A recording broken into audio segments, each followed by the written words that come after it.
reason that I'm standing up here acting like an expert, okay, is that I'm a family physician, and for 12 years in my career of 45 years, I was a hospice medical director with about 5 different hospices.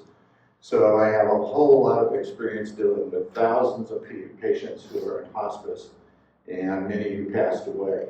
And so that's something that was near and dear to my heart. And it's important because things are different down here, but I sort of give you an idea about what I experienced or what my patients experienced when I went ahead and took care of them, and what it was like towards the end. So most of you, how many remember that when you were about 20 or 25 years old, if your grandmother turned 75, you thought she was really old? Yes. Okay.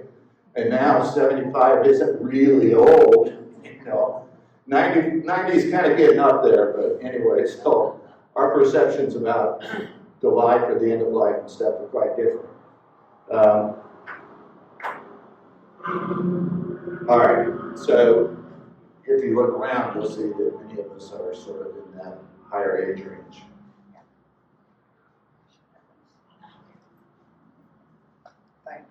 Okay, so here's the conversations that frequently don't happen, okay?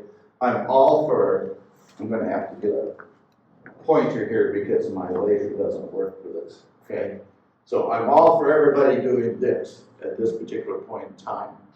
The reason that I bring it up, however, is that if all you're doing is this and you're not thinking about this, you may not have time to go ahead and do this towards the end.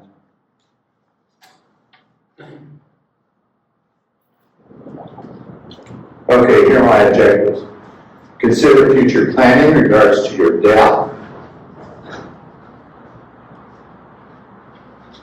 Provide information regarding typical trajectories of decline and death. Discuss the toll that occurs on the caretakers if you have one. Provide information on my experience of death and dying in the United States and how it's handled differently here. That's a real key thing today. And educate you. You're going to get a commercial about Boquete Health and Hospice. I'm president of that, so you can't get out here without, my providing a commercial about it. Okay. Anybody know who this is? Yes. Okay. Can you read for those who can't see? Okay. Well, this says The Gambler by Kenny Rogers. Okay. So the gambler is the most important thing you can do is to die in your sleep. Now he happened to die on the train, so I don't recommend dying on the train somewhere. But that's what a lot of people would like to do is to go ahead and die in their sleep. Unfortunately, that isn't what happens a great deal of the time. So this is kind of a trajectory of different types of death. Okay, you have cancer, CRF is chronic renal failure, but it's the same whether you say it's congestive heart failure, COPD, or whatever. And the last one is dementia. So you can see cancer, you go along, and then all of a sudden chemotherapy or radiation fails, and then it's a downward trajectory. With chronic renal failure, COPD, etc., this is what usually happens at the end. The last couple of years, don't look at this is a timeline, but this isn't a really good timeline. This is probably 2 or 3 years. You're going to have, like with COPD, you're going to get pneumonia, go in a hospital, get better, be fine. 4 or 5 months later, you'll get another episode, etc. So it's just going to be this up and down. This one is dementia, and this isn't quite right because dementia also goes up and down because they also end up having infections, etc., that occur along the line. So they can have other conditions that occur. But this is sort of what generally you're going to see, and most of what you're going to see is this here for the majority of people. So we're all going to die, 10% of us are going to die unexpectedly. So we're going to have a stroke, or we're going to have a heart attack, or we're going to have something, and that's it. It's all over with. But 90% of us are going to die doing that up and down thing, okay? Cancer, as I said, is relatively predictable once you get past the chemotherapy and the radiation. But most of us with the chronic heart heart disease, et cetera, and Alzheimer's, it's going to be maybe up to a couple of years of that up and down, getting sick, hospitalization, getting better, getting sick, hospitalization. Okay, I'm not going to spend much time on this, but these are the 5 stages of dying that Kubler-Ross, probably 1970 or something, that she proposed and wrote about in her book. This is kind of sort of what these are the 5 stages. So the initial stage is mostly denial. Somebody made a mistake, that lab was wrong, they made a misdiagnosis, etc. Then that can be followed by anger, which is, well, why me? Why did I get this, etc. Bargaining has to do with you're sort of saying, well, I'm going to quit smoking. I've got lung cancer, I'm going to quit smoking. We'll take the treatment, and that'll be it. We'll be fine. Depression, when it finally sort of sets in, that the end is coming at some point in time. And then acceptance, where you say, okay, it's going to happen, and I want to get my things in order, etc. So, what do patients and families want at the end of life? Control of uncomfortable symptoms. That means, and we'll get into this a little bit more later, but that means no pain, no nausea, no shortness of breath, etc., that they want it to be comfortable. And that was always one of the things in hospice that was primary for us. So our motto was we only have one chance as a hospice provider and stuff to make sure that that person was comfortable when they exited the world, and if they weren't comfortable, we weren't very happy. We sort of felt like we failed. We tried to avoid prolongation of life, however, that also was dependent on who the individual was. So if somebody says, I want you to keep doing stuff, etc., we'd say, okay, we'll go ahead and do it. But otherwise, if somebody was having difficulty with symptoms and stuff, we would have conversations with them about, well, what's the goal here? Sometimes there are reasons why they wanted to prolong life, but as a rule, it's sort of like if it's inevitable and you're having symptoms that are uncomfortable, then that doesn't help you very much. Try to get a sense of control over the situation. Where's the patient at the time that we are on hospice? One of the things we used to say is that we can't choose our hospice patients, and we can't choose our hospice patients' families. So the biggest problem we always had in providing hospice care had to do with the families. So you had the prodigal sons or daughters or whatever that hadn't been seen dad for 20 years, came back, and then they wanted to do all sorts of stuff. Well, the other siblings who were taking care of it all adjusted to what's going on. Relieve the burden on the family.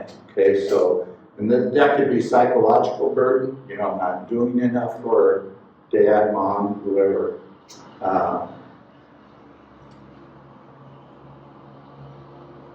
And strengthen relationships with one. So it's, as you probably have heard people say, we'd have patients who go ahead and hung on, if you want to call it that, until the son or daughter or whoever they hadn't seen for 5 years got there, and then 4 or 5 days later after they got there, they said their goodbyes, and then they would go ahead and pass. Okay. Now, these are rhetorical questions, so I don't expect you to answer them, okay? Okay. However, if you do believe this, then let us know so that we can start a church for you. This is, when you talk to people about dying, it's not death that they worry about, it's the dying experience, what's going to happen, okay? Will I die in pain? Will I die being very short of breath and struggling to breathe? Will I die have an upset stomach, nausea, vomiting? And most people don't want to die alone. Okay, they want to have a family or at least friends around when they go ahead and pass away. Okay, so what did we think constituted a good death in hospice? One, being free of pain. One of the things that I would talk to my patients about, because it was not unusual if I had a hospice patient who was in pain, had metastatic cancer or something like that, we would go ahead and keep upping the pain medicine until the pain was controlled.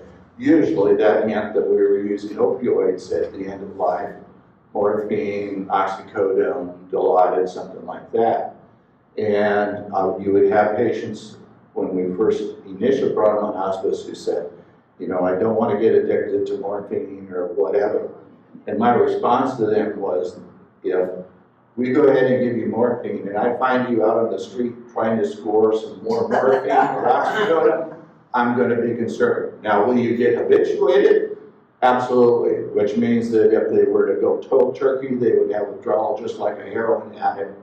But otherwise, I was not concerned about people becoming addicted to it. Being free of respiratory distress. Once again, we need to have oxygen concentrators. What's the source of the breathing problem? Most people don't know that actually we used morphine for breathing because it was something that would relax them and they would end up not struggling, etc., not knocking them out. The other thing I would tell, hold on here, I just lost it. Some of you know why you just lose it, you know, halfway through. Maybe it'll come back. Being free of nausea and vomiting. So in the United States, we tended to use medications to treat a lot of these things, and we would go ahead and maximize the medications to be able to go ahead and make sure that they were comfortable. Having time to say goodbye to family and friends. And a lot of that has to do with comfort. So if they're in distress, if they're hurting, they're having trouble breathing, they're not going to be able to go ahead and have good interactions with the family or friends who are coming to say goodbye. And relieving, I can't even spell friends, okay. Relieving any burden on the family and friends as much as you could. You know, and like I said, we couldn't pick our families. So you would have the hysterical families and you'd have the families that said, Mom, Dad had a good life, this is what they want, and everything would go smoothly.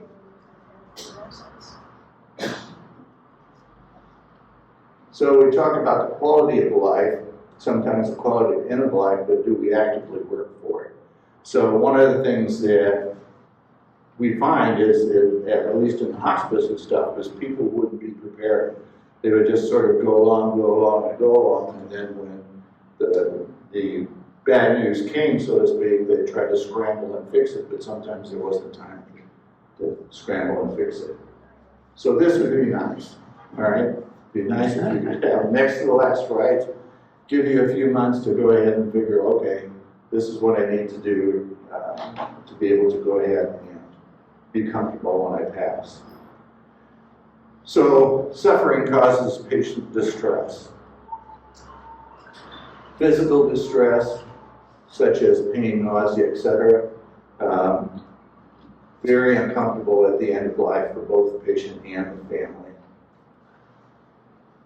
Causes psychological stress. So if they're having pain, are we going to be able to get control of the pain? Are we going to be able to help the breathing so that they're stressing about what they think may or may not happen? Unfulfilled existential distress. So unfulfilled aspirations. I wish I'd done this. I wish I'd done that. I didn't do this with my life, and so on and so forth. And then family and social distress, again, kind of depends on who your family is, etc., and the types of relationships you have with your family. But again, a lot of this centers around people being uncomfortable. So, this is how is Panama different in the end of life and death? Oh, so one of the things, just back up just a second, I finally remembered what it was I was going to say. So when I had these patients who were afraid of using the opioids, the morphines, etc., besides telling them, you know, if I see you on the street, then I may cut back. The other thing that I would tell them is, if you want me to cut back, when you're getting close to the end, you want me to cut back so that you have more cognitive functioning, etc. I said, I'll be glad to do that. Even though you have more pain, I'll go ahead and cut it back. But in thousands of patients, I've never had somebody say, cut back the morphine, because I want to be able to communicate, etc. Certainly, we would go ahead and over. One of the things in the United States, and I think partially it's down here too, is that people say, well, they gave Dad morphine and he died, you know, so they blame the morphine for Dad dying, where in fact, the morphine actually allowed Dad to go ahead and die because they finally got relaxed and he wasn't having pain and he wasn't having other symptoms. So down here, there's more of a bias against opioids, and we'll talk about that. So what's different down here, because we do partial hospice down here. We can't do hospice the way it is in the United States because number one, we're all volunteers, and number two, we're not funded by the federal government like it is in the United States. So in the United States, hospices will have the doctor, the nurses, the CNAs, the social workers, chaplains, etc., all of which are being paid, and that doesn't happen down here. Plus which we're dealing with a different culture, other than the expats, usually we're dealing with the Panamanians. So how's it different?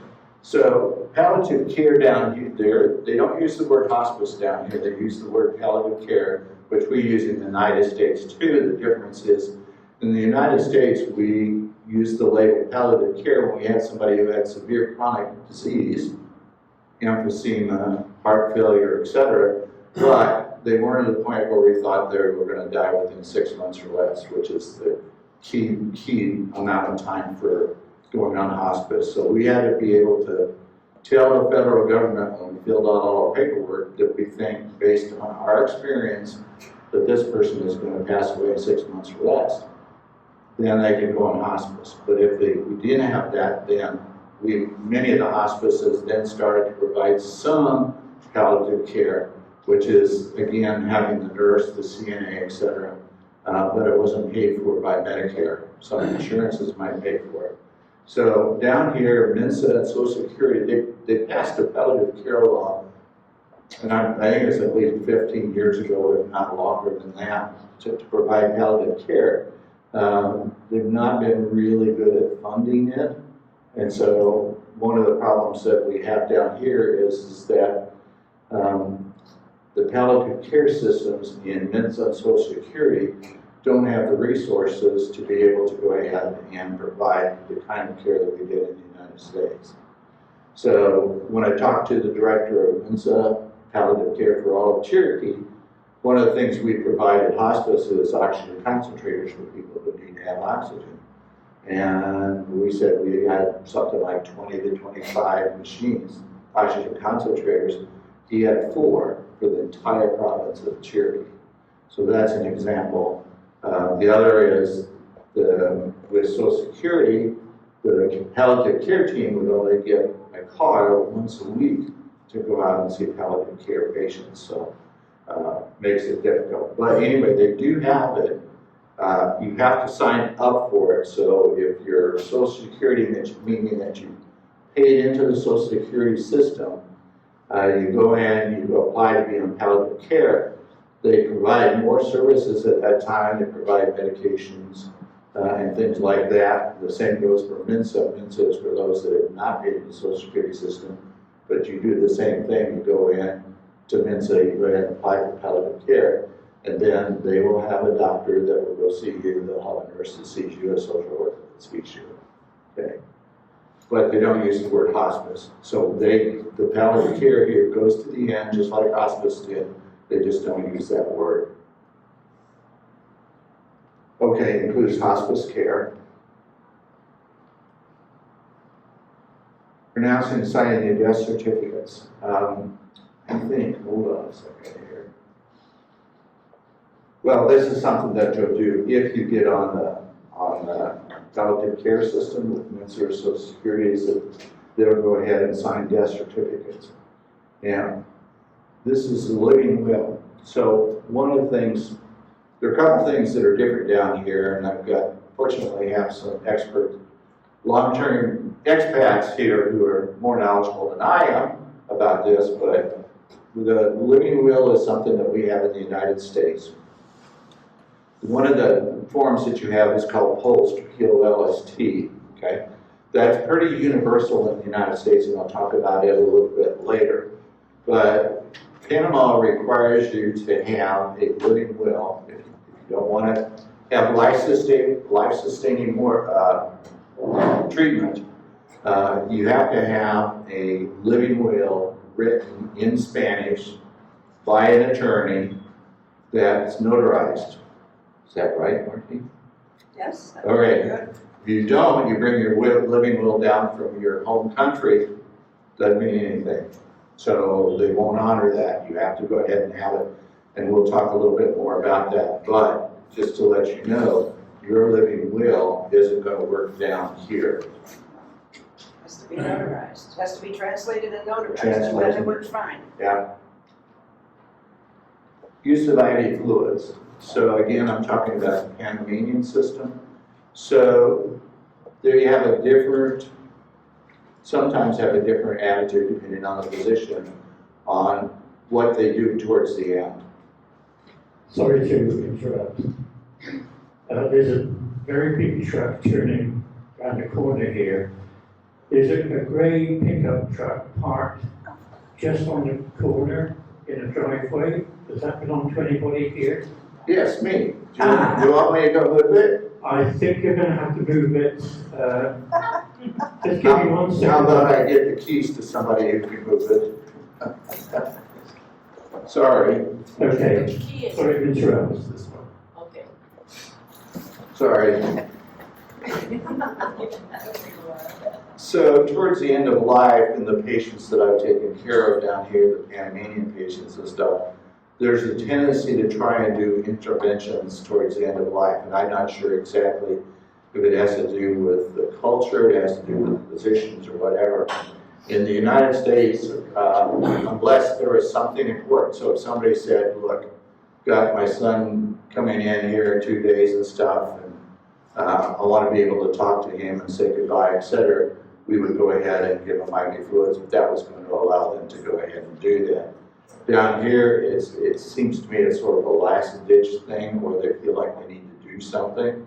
The reason that we didn't do it in the United States is because, for the most part, it just prolonged things. So unless the patient requested that, we would not go ahead and give them IV fluids because it just kept them around 2 or 3 or 4 days more. And sometimes uncomfortable. So as people dehydrate, they tend to go ahead and have less pain, less symptoms, etc. They don't have the thirst. And so we would just go ahead and let Mother Nature take its course. Government restrictions. So Panama is very, very, very tight on the use of opioids. To be able to go ahead and get opioids like morphine, like oxycodone, etc., you have to have a physician who's taken a special course and got a special license to prescribe it. So your average physician on the street isn't going to be able to go ahead and provide morphine, etc. So that's important, and we look into that when we go ahead and take somebody on hospice, because we don't have somebody that's going to be able to go ahead and provide it. We want to go out and find it, because what happens is that once the pain starts, it's such a long process to go ahead and get the drug. It takes you 2, 3, 4 days to be able to go ahead and get the drug. They have to have a special prescription pad. There are limitations on how many you can give. You go to a pharmacy, you have a prescription for 50 tablets. They said, well, we have 25, we'll give them to you. And that's the end of the prescription. You can't go get 25 somewhere else. And it can take days. So we're always, hospice is anticipatory, so we're always thinking 2 weeks ahead, is what's going to happen, what could happen in the next 2 weeks, and try and take care of that, okay? So that's a biggie here for me, and making sure that we have that covered when we take on a hospice patient, that we have somebody who can provide that. Probate. How many people know about probate? Some of ours is, yeah. So probate, now the reason I bring it, it's not really hospice related, it is death related, is that the laws down here are different, and I've had people who will correct me if I misstate this. So my understanding is that if you have a house in your husband's and wife's name, and the other partner dies, you get half the house, and the other half of the house goes into probate. And probate down here takes 3 to 7 years. And during those 3 to 7 years, every year the lawyer and the judge are going to be asking for money to continue the probate, etc. And so the same thing goes for cars or anything else of significant value, is that you want to make sure that you have a system set up. And down here, a lot of people use foundations to be able to go ahead and get around that. So that asset's in a foundation, then it can get transferred without going into probate. So you want to avoid probate if you can. Okay, so now I'm going to talk a little bit about us. And then if you have questions, write them down and or we'll go into question and answer. Okay, so what do? All right, so we've got several different arms. One is we provide medical equipment. What does that mean?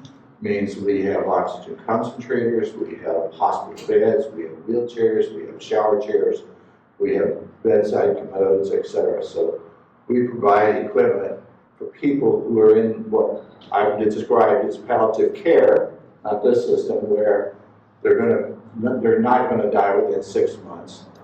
They went to the hospital, they broke their hip, they need to have a hospital bed, they need to have a wheelchair, etc. for a period of time. We limit it to 90 days because we need to get the equipment back so we can loan it to other people. So that's one of the things that we do for the entire community, whether they're Panamanian or expat.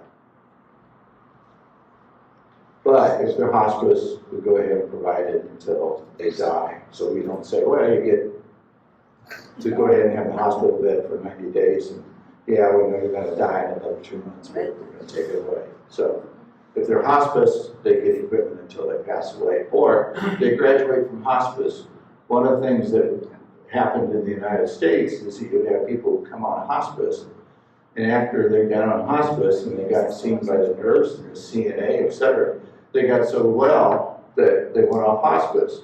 And the reason, because they were deteriorating because of a lack of care. So once they got it, they were able to go ahead and come off hospice. We have a doctor and some nurses and stuff where we can actually go to see patients. Usually when somebody comes on hospice, we have somebody who's got some of a healthcare background go out and do an assessment. What do they need? Do they need a hospital bed? Do they need wheelchairs? I don't understand the difference between a non-hospice patient and a hospice patient like you have written there. Okay. People call you and say, I need a bed. Do they then are a non-hospice patient or do they immediately become a hospice patient? So, the key word for hospice, and it's the same for us as in the United States, we think they're going to die in 6 months or less, based on our experience. Okay. They call us and they ask for something, we then gather data. Why do you need this equipment? So somebody said, well, I've got metastatic cancer. Kind of the slam dunk there, you kind of know what's going on. Somebody says, well, Dad just came back from the hospital because he broke his hip or he had pneumonia or whatever and he needs this. If we think that based on what they tell us that they're in the hospice category, we will go out and see them and verify that yes, this is what's going on, etc., based on our experience. Okay, so it's an assessment by you. It's an assessment, that's right. So we have a healthcare provider who will go out. We do not go out and assess people who say, Dad broke his hip, we need it for that. It's people who said, you know, they've been in the hospital and this is what's going on. Thank you. Okay. We can provide respite visits. So respite visits means that you have somebody, that we provide somebody to go in to relieve the caretaker for a short period of time. So one of the problems when you have somebody who's in hospice is that frequently there's one individual who ends up being the caretaker, whether it's husband, wife, son, daughter, etc. And they're sort of stuck because they don't want to leave the person by themselves in the home. So one of the things that we can do is to have somebody come in, a few hours, sit down with them, make sure everything's okay, and then let the caretaker go out and do stuff. All right, we can provide transportation to clinics, stores, and pharmacies. So we can have somebody who's not bedbound, but they want to be able to go in. We can go ahead and have somebody come pick them up, take them there. Provide meals on a short-term basis. So we have a team of people who will go ahead and cook and they'll make meals. Short-term usually means 2 weeks. So the maximum that we would go is two weeks as far as providing the meals until some other method can be arranged to go ahead and have them get food. Services are provided for both expat and Panamanian. At this point in time, 75% of our patients are Panamanian, 25 are expats. It becomes a little bit more difficult for some of us who are not fluent in Spanish to be able to do this, but we have a way to get around that using Google Translate. And the other thing that's different is that generally when we're going into Panamanian homes, they're so much poorer than the expats' homes. So we end up having to provide a little bit more for them. The other thing, as far as providing services, is that we have to, for the Panamanians, is that we have to tiptoe a little bit more. So I've had 12 years of experience in hospice along with extra training. A lot of the physicians here haven't, so I see things that I think need to be addressed, but I can't necessarily tell the family, oh, you need to do this and this and this. I have to make sure that it's going to be okay with the physician because I can't practice medicine here and I don't want to step on any toes, and I understand the culture is different. Okay. So what are our needs?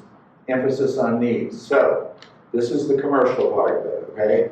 So what do we need is people who will do follow-up phone calls or texts to hospice patients or their families. And that can be done actually by somebody. We have a script that people can go ahead and use when they call, so it isn't like they're fumbling. It's sort of like, how are they eating? How's their appetite? How are their bowels? So on and so forth. Are their pain? And then not expect the person who does this to do anything about it. Just have them report back to somebody, as we said, who would do a hospice assessment, who would go back in. Somebody says, well, they're telling us that they're having a lot of pain. Then we would send somebody out with medical experience to go ahead and follow up. So we need people who are willing to do phone calls. People who are willing to sit for a couple of hours to do those respite visits so that they allow caretakers to get out and be able to attend to their needs. Again, they don't need to be medical related. They're just somebody there who is available if there appears to be an emergency so that they can make a call. Individuals who are willing to do tasks like driving, etc., to the clinic and grocery stores.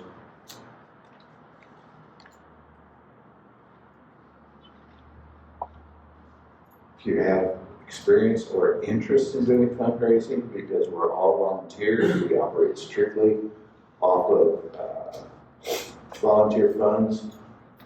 We need to have somebody because we're not able to do that as well right now as we need. Social media is just, I'm not a social media fanatic, but down here, when you talk about getting the word out, Facebook, Instagram, etc., we need people to go ahead and help us with that.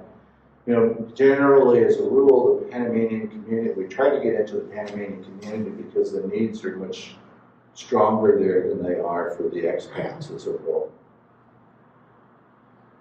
And then some bilingual people to assist with over the phone and in person for patient visits. So when I go out and do an assessment, if I don't, usually I cannot have a translator's not available to me. But I go ahead and do Google Trend, or we do a phone call, put it on speakerphone, and somebody who's a translator on the other end that does a good job of being able to go ahead and help me communicate with the family. And if you know somebody that has a little bit of a healthcare background and they're willing to do a hospice assessment, please mention it to them and have them get in touch with us, because right now there are only 2 of us, and as the number of patients that we have builds up, it becomes extremely difficult to provide the number of visits that we really want to do. All right, talk to you a little bit about the post. So the post that you have, as I mentioned, is pretty much universal in the United States. So just about every state has something similar to that. The reason I gave it to you is because I wanted you to see what the questions were that they go ahead and ask for the categories that you ought to know about. You know, do I want CPR? That's kind of an easy yes or no. Now, if I have a heart attack and I'm unconscious, do I want IV fluids?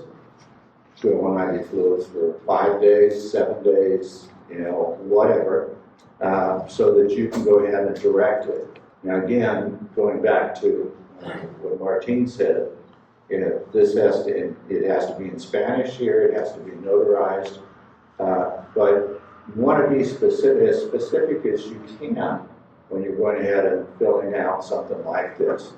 Because otherwise, my experience down here is you have something happen, you go off to Social Security, they go full bore when you're in the hospital, you know, et cetera, and they don't let up until you're dead. If you have those 5 lists in Spanish, have a copy in your car for car accidents. In your doctor's, that's really a good place. Have your doctor have a copy. Have the hospital he plans to take you to have a copy. And have a copy yourself for your husband or your wife. 4 copies at least. At least 4 copies. Okay. And if you got friends, I would go ahead and do it with friends too, because if you don't have a husband or wife, but you've got somebody else who's designated as the medical power of attorney, which means that they can make decisions when you are not able to make decisions anymore, then you want to make sure they have a copy, because down here, again, it's just, they tend to go ahead and keep trying and trying and trying if they take you to the hospital. All right, so that's the pulse form. So that's just to give you an idea of the things that people will, that you need to have on your forms to be able to go ahead and communicate. 5 wishes, I just give you the front page of the web address. 5 wishes is a much more extensive questionnaire about what it is that you want. Do I want to have music being played when I'm in a coma, et cetera, et cetera, et cetera.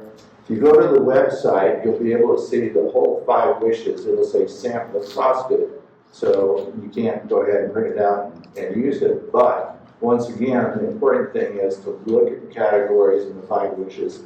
Say, is this important to me? And if it is, then that's something that you would want to include. Okay, now, are there any 3x5 cards out here that people want to hand up?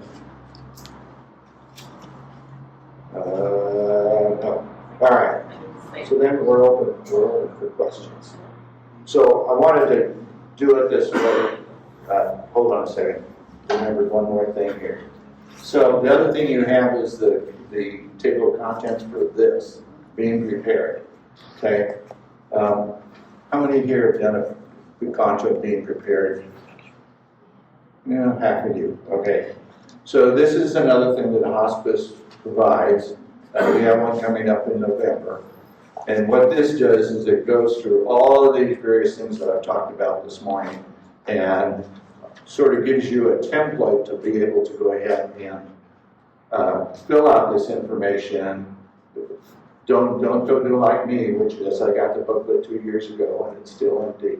So you have to go ahead and be persistent, et cetera, but you at least want to go in and look at all the various categories. So it's about a 2 or 3 hour conference that we'll have in November. So just keep your eye out for that. Okay, questions?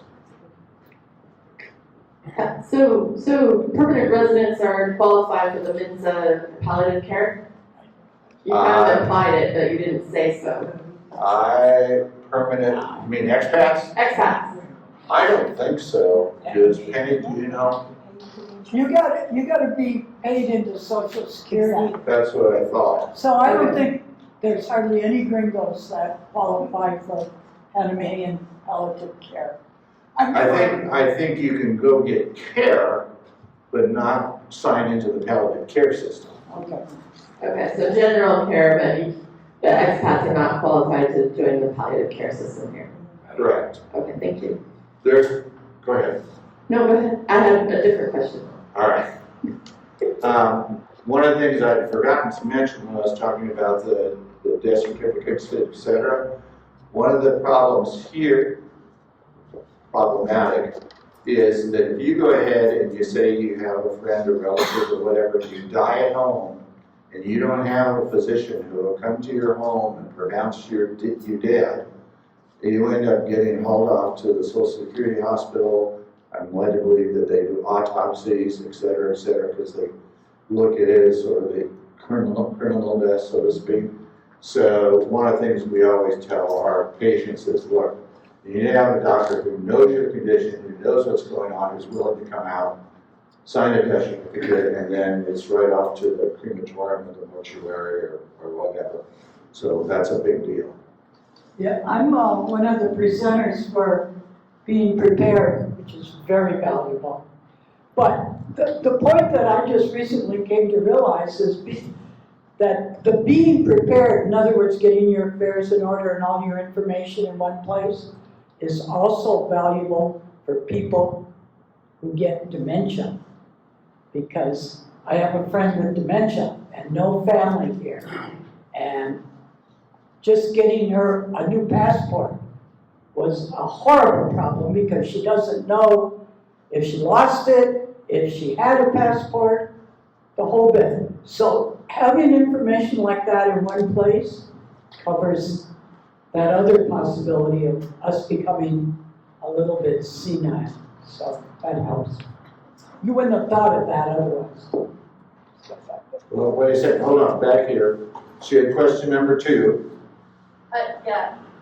I just wanted to hear more about the music program. I am a musician, I'm involved with theater, I'm interested in what your music program is. Our music program is using MP3 players at this point in time. Music has amazing, comforting, relaxing properties, etc. And what we do here is that if somebody, we are not promoting it as much as we'd like. We just recently started pushing it a little bit more where we let families know, especially with the Panamanian families. So if somebody says that they want to go ahead and have music, we go ahead and we have somebody who will go through, I don't know, 2 million songs that we have available, etc. And they can go ahead and pick the genre that the patient wants. So what does mom like to listen to? She likes to listen to Christian music, okay? So then we go ahead and do that. Somebody likes to listen to salsa.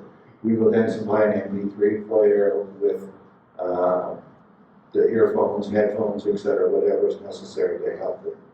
But it does help a lot. Hold on just a second. It kind of goes back to just what you were saying about music, which is really important. And in my past life as a psychologist, we would work in nursing homes. And we would work on a ward where they put everybody who had dementia, which became really crazy because people with dementia get scared, they get frightened, they scream, they yell, they just don't know where they are and what they're doing. And music became an extraordinary effort in calming them down and making them feel good. With dementia, it's a little hard because they can't they can't, tell you what they like, so you need calming music, and hopefully with the smiles you get the right music for them. But what that lady said over there, music is such an important element for dementia and end of life stage. Thank you. I was wondering if the. Hold on. Microphone. I was wondering if an attorney can do all of this for you, a Uh, local attorney. I believe so. Now, they're not gonna do the 5 wishes, et cetera, but you go in with the various categories that you have, that you say, I want this, I want that, et cetera, that they can do it. So if you're in a terrible accident, you're laying in the hospital, can they contact an attorney? They can, except that's a little bit too late. Okay. And because, and correct me if I'm wrong, Kenny or Martine, that it takes time, so as you've already found out living in Panama, that things don't happen rapidly, especially when you're dealing with government, law, et cetera. You know, it can take weeks to get all of this done, and by that time, you've passed. So you want to have it all ahead of time. The really key thing, as Kenny said, is that you need to, and Martine said, if you go ahead and you have documents like this, you want to make sure that all the key people have copies of this document, okay? So that whether anybody that's a friend or et cetera, that is be able to go ahead and do it. Just as an example, we had a patient who was in the nursing home here, where when they went to the nursing home, they had a terminal disease, they knew they were dying, everything was fine, and they filled out a form that said, we want all this, this, and this, and had it signed and witnessed by several people, but it didn't go through the process of having the attorney, having the notary, et cetera. So when the person was dying, they called the ambulance, and the ambulance was ready to haul them away. Fortunately, I was able to be there and sort of intervene so that they didn't take him, but otherwise they would have taken him to the hospital. They would have done whatever they need to do. You don't want to die in the hospital. I mean, you don't want to die in the hospital, especially down here. So you need to get it ahead of time. Anything else?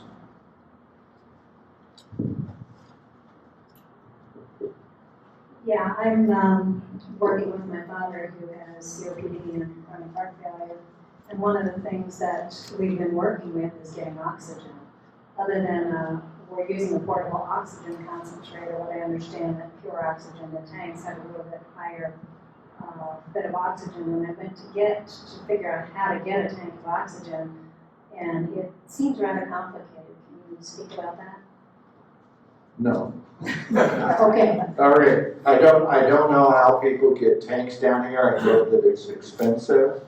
When you deal with concentrators, our concentrators go up to 5 liters. Every now and then you're gonna have somebody who goes past 5 liters. I found out, however, that a lot of they don't have the equipment to deliver the 5 liters. So if you have nasal cannulas, which is the common way to give oxygen, and you start going above 5 liters, you just can't get through that tubing. You have to go to masks and stuff. And I can tell from my experience with some families that renting the oxygen concentrators is very expensive. I have some families who've gone and gotten large oxygen tanks. I don't happen to know how to do that, but my respiratory team does. There's an oxygen place on the Pan American in Devane. Okay. Between where you get on the Pan American and PriceSmart on the right-hand side. Okay, all right. So you can call the hospice and we can go ahead and get information on how to do that. All right. Anybody else? Oop. We live on the other side of the volcano, about halfway between Bugava and Volcan.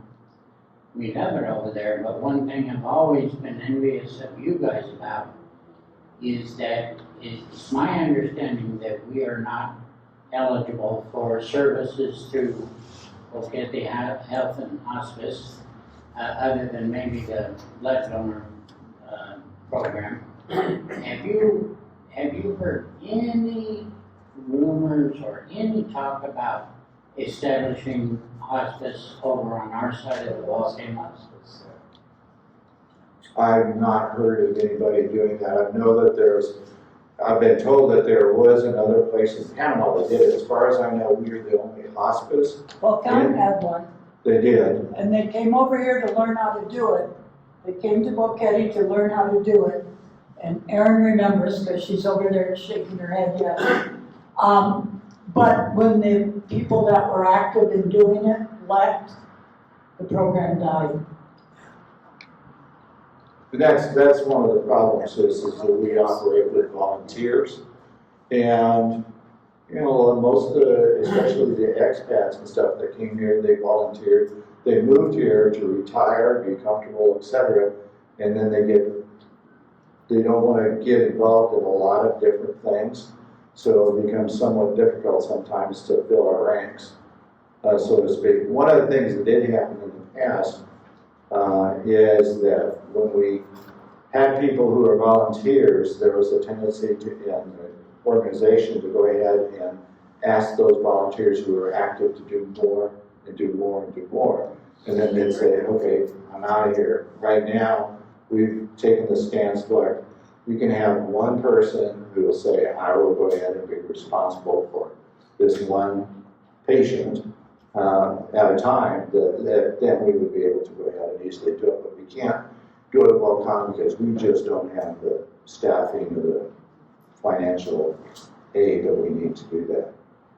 It's not that we wouldn't be happy to go ahead if somebody found somebody that was interested, but as Penny said, you have to have somebody who's pretty dedicated to get it up and going.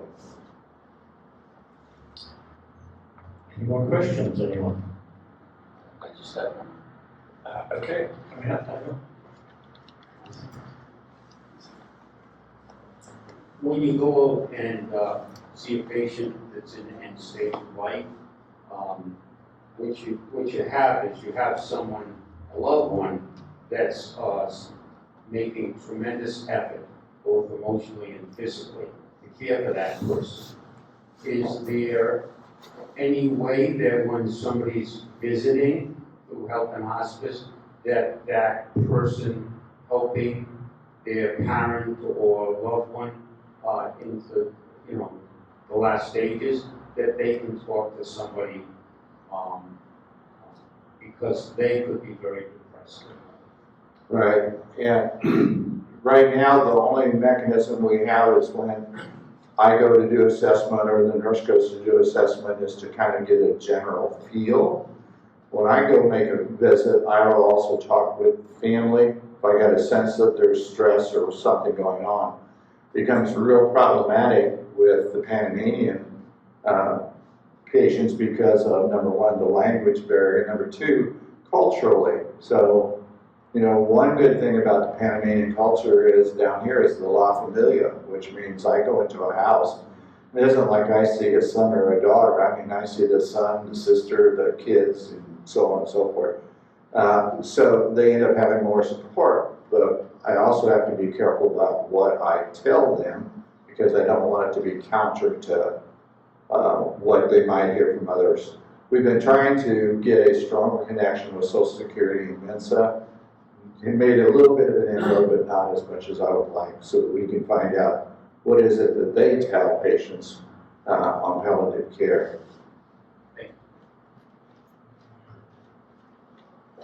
It's just how I get my exercise.